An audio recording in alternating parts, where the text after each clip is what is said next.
wanted to basically bring out here is two things. One is the basic outline of any standard agreement. Okay? That is what basically the checklist is all about majorly. There are three parts in which any standard agreement can be broken down to. Okay? What are these three parts? And you can divide the checklist actually into these three parts once you go through it properly. Okay? What are these three parts? Introductory clauses. Then after that, your introductory clauses are going to start your operative clauses. And last, we capture your boilerplate clauses. Don't complicate it more than required. Very simple concept to understand. Introductory clauses are all the clauses that basically will provide an introduction to the agreement or the contract. Just like any book gives you an introduction or background, your introductory clauses like your title, parties clause, name of the parties clause, your recitals clause, definition, interpretation, all of these clauses which basically the agreement starts with are your introductory clauses. From title to parties, we talk about introductory clauses. From recital to interpretation clause, we talk all of it taken together, we call it as preamble. Okay?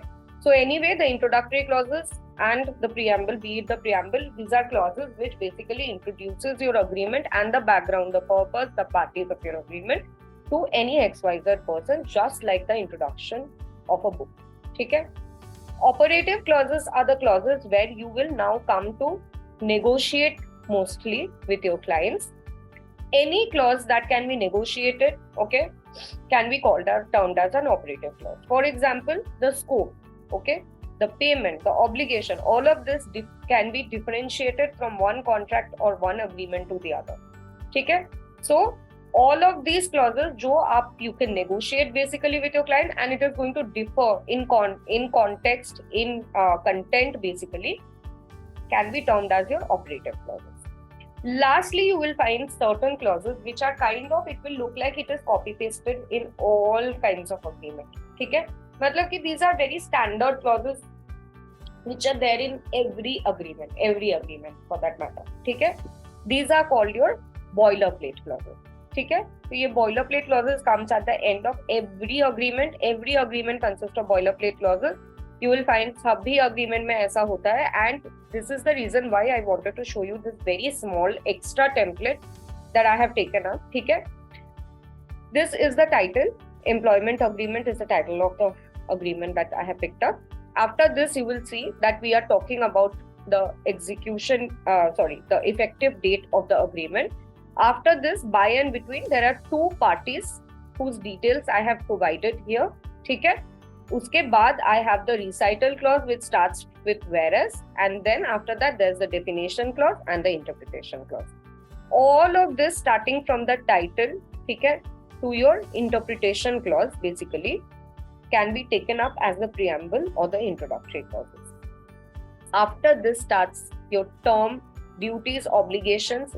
All of this are negotiated for how long the agreement is going to take place. What will be the duties, the obligations, the powers of the employee, the responsibilities of the employee? All of these will be negotiated tomorrow, and from one agreement to the other, all of this will be different. Okay?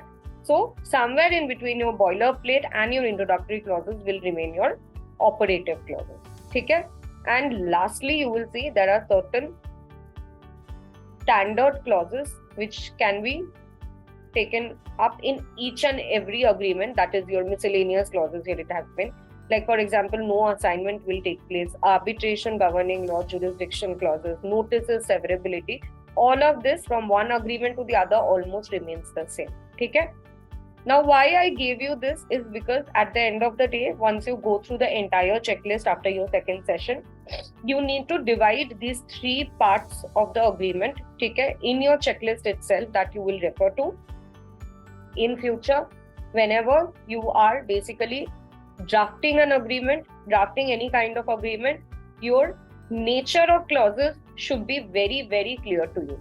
Okay? The nature of clauses, once it's clear, एक बार it is clear to you, it's completely clear to you कि आप which type of clause you are drafting, the ingredients of the clause, the elements of the clauses will be easier to take up.